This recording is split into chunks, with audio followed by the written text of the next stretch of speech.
Good morning my dear student. एक बार फिर आप लोगों का आरबी स्टडी सेंटर में हार्दिक स्वागत है, अभिनंदन है।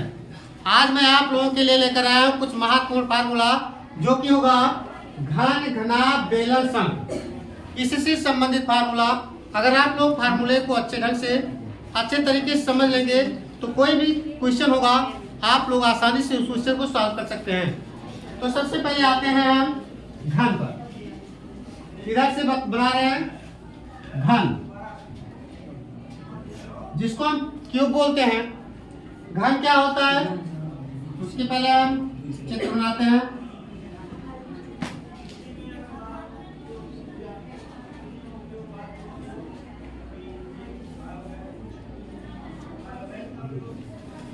या आप लोगों के सामने एक घन है, यानी जिसकी लंबाई चौड़ाई और ऊंचाई तीनों बराबर होती है वो घन कहलाता है।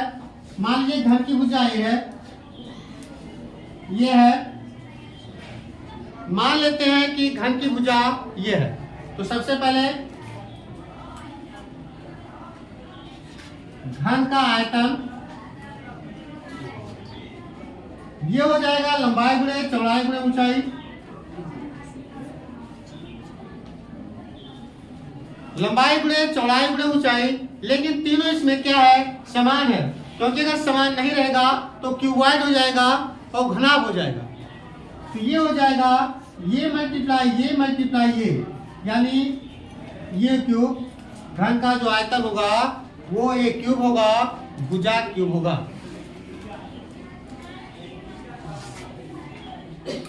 घन का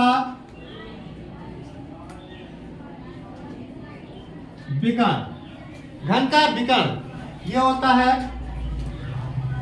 अंडर रूट ए स्क्वायर प्लस ए स्क्वायर प्लस ए स्क्वायर। इस तरीके से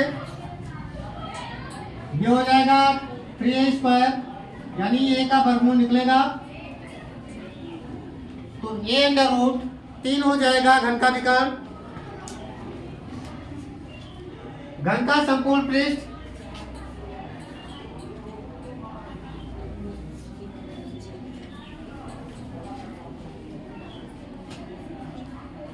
घन का संपूर्ण पृष्ठ होता है 6 फलकें होती हैं। घन में जो है 6 फलकें होती हैं और प्रत्येक फलक में लंबाई गुणे चौड़ाई होगा, यानी 6 फलकें गुणे 1 फलक। इस तरीके से होगा, ऐसे ऐसे 6 फलकें लगेगी। ये इसकी माप होगी, इसकी माप होगी a मल्टीप्लाई ए स्क्वायर होगा, यानी ये स्क्वायर होगा। घन का संपूर्ण पृष्ठ जो होगा वो 6 गुणे भुजा स्क्वायर होगा, ए स्क्वायर होगा। घन का संपूर्ण पृष्ठ यहाँ पे हो जाएगा 6 गुणे ए स्क्वायर, 6 ये स्क्वायर हो जाएगा। ये आप लोगों के लिए घन के लिए महत्वपूर्ण फार्मूला। घन का आयतन ए क्यूब यानी भुजा क्यूब, घन का विकर्ण ये ए अंडर रूट 3 हो जाएगा, ए अंडर रूट 3 हो जाएगा। घन का संपूर्ण पृष्ठ हो जाएगा 6 मल्टीप्लाई ए स्क्वायर। उसके बाद घन के बाद घनाभ आता है। जैसे ही घन होता है कि लंबाई चौड़ाई ऊंचाई तीनों अगर बराबर है तो घन हो गया।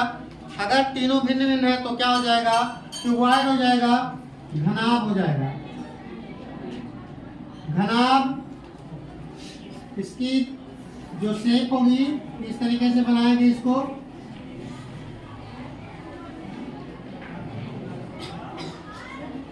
ये आप लोगों के सामने घनाभ होगा। ये मान लीजिए यल है, ये बी है और ये एच है। तो सबसे पहले आप लोग पढ़ेंगे घन का आयतन, घनाभ का आयतन। घनाभ का आयतन होता है लंबाई गुणे चौड़ाई गुणे ऊंचाई। लंबाई गुणे चौड़ाई गुणे ऊंचाई, यानी यल गुणे बी गुणे एच। यल बी एच हो जाएगा। घनाभ का विकर्ण होगा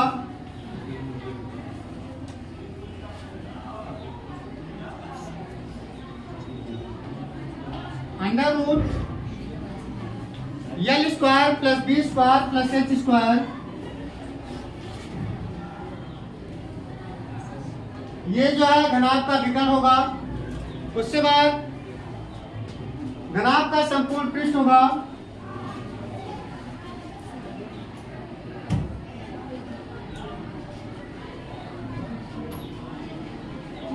घनाभ का संपूर्ण पृष्ठ होगा 2 LB BH HL, मतलब 2 लंबाई गुणे चौड़ाई प्लस चौड़ाई गुणे ऊंचाई प्लस ऊंचाई गुणे लंबाई। यहाँ 2 इसलिए लगा है क्योंकि सामने सामने दो दीवार होती हैं, साइड में और ऊपर नीचे होता है, इसलिए लंबाई गुणे चौड़ाई, चौड़ाई गुणे ऊंचाई और ऊंचाई गुणे लंबाई। उसके बाद कमरे के चारों दीवारों का क्षेत्रफल, कमरे के चारों दीवारों का क्षेत्रफल, कमरे के चारों दीवारों का क्षेत्रफल हो जाएगा 2L + B गुणे H, यानी 2 लंबाई प्लस चौड़ाई गुणे ऊंचाई।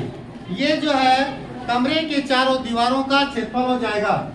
आप लोग इसको देखते रहिए। अब फिर हम आते हैं बेलन। अभी आप लोग सामने बेलन है। ये जो है बेलन की आकृति होगी इस तरीके से।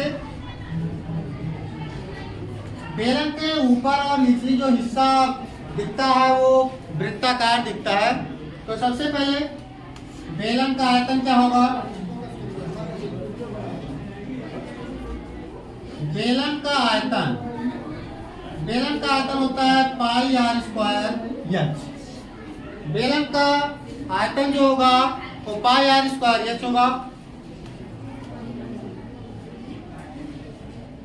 बेलन का वक्र पृष्ठीय क्षेत्रफल ये होगा 2πr(h), यानी परिधि गुणे ऊंचाई होगा। परिधि गुणे ऊंचाई, बेलन का वक्र पृष्ठीय क्षेत्रफल 2πr(h), परिधि गुणे ऊंचाई होगा। संपूर्ण पृष्ठीय क्षेत्रफल, संपूर्ण पृष्ठीय क्षेत्रफल। हाँ, एक चीज ये देखिए, जैसे आयतन का मतलब इसमें कितना वस्तु क्या भरा जाए उसका आयतन होगा, लेकिन पृष्ठीय क्षेत्रफल क्या होता है? ये मान लीजिए आप लोगों के सामने ये कोई बेलनाकार ऐसे एक वस्तु है, बेलनाकार ये वस्तु है, इसके ऊपर कुछ ऐसे पूरा लपेट दिया जाए, इसको हम वक्र पृष्ठ कहते हैं।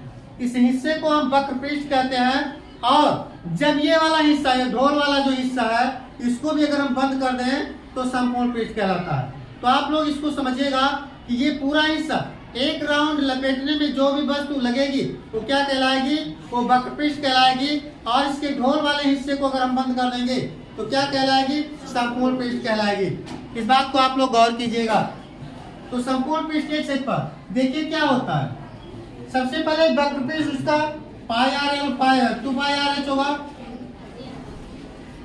वक्र पृष्ठीय क्षेत्रफल। और ये जो नीचे वाला हिस्सा होता है, ये नीचे वाला हिस्सा ये जो है वृत्ताकार होता है। आप लोगों को वृत्त का क्षेत्रफल पता है कि πr² होता है। और ये नीचे एक वृत्ताकार भाग ऊपर भी है, यानी 2 हो जाएगा, यानी 2πr² हो जाएगा। इसमें क्या करते हैं? 2πr कॉमन ले लेते हैं तो क्या बचेगा? h + r बचेगा। संपूर्ण पृष्ठीय क्षेत्रफल जो हो जाएगा 2πr h + r होगा। ये जो है बेलन के लिए है। अब आते हैं शंख पे, कोण पे। शंख देखिए ऐसे होता है।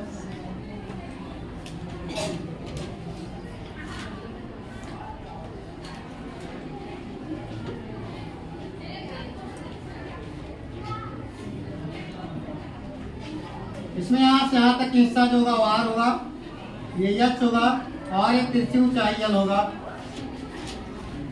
यानी शंख का आयतन 1/3 πr² होता है। यानी बेलन का तीसरा हिस्सा होता है 1/3 πr² होता है। शंख का पृष्ठीय क्षेत्रफल होता है पाई आर यल होता है, पाई आर यल होता है। अभी मैं यल के बारे में आप लोगों को बताऊंगा। और शंकु का संपूर्ण पृष्ठीय क्षेत्रफल, इसमें देखिए पृष्ठीय क्षेत्रफल यानी पाई आर यल होता है, और उसके बाद जो निचला हिस्सा वृत्ताकार होता है वो पाई आर स्क्वायर हो जाएगा, इसमें ऐड हो जाएगा। यानी पाई आर कॉमन ले लीजिए तो यल प्लस आर होता है। अब देखिए यल क्या है, यहाँ पे यह जो है एक समकोण त्रिभुज बनता है। तो आप लोगों को पाइथागोरस का प्रमेय पता है कि पाइथागोरस का प्रमेय क्या होता है, समकोण त्रिभुज में कर्ण पर बना वर्ग से दोनों भुजाओं पर बने वर्गों के योगफल के बराबर होता है।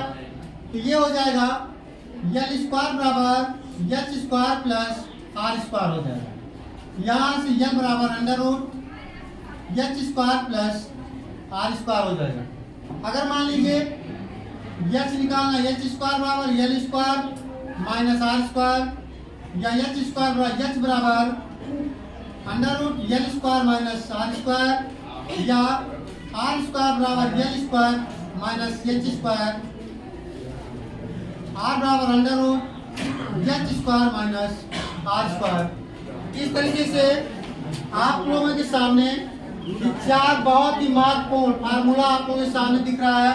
इस फार्मूले को आप लोग अच्छे से पढ़िएगा और आप लोग नोट बना लीजिएगा, ताकि कभी अगर दिक्कत होगी तो इसको आप लोग देख लीजिएगा। अगर आप लोगों के क्वेश्चन फार्मूले अच्छे ढंग से याद होंगे तो निश्चित रूप से जो भी क्वेश्चन आएगा आप लोगों को सॉल्व करने के लिए, जो भी क्वेश्चन आएगा अगर इसके अकॉर्डिंग घन के रूप में होगा, घनाभ होगा, बेलन का होगा, शंकु का होगा, तो आप लोग अच्छे ढंग से क्वेश्चन को सॉल्व कर सकते हैं। तो आप लोग अगर मेरा ये वीडियो पसंद आया हो तो वीडियो को लाइक कीजिएगा, चैनल को सब्सक्राइब कीजिएगा और एक प्यारा सा कमेंट लिखिएगा। जय हिंद, जय भारत।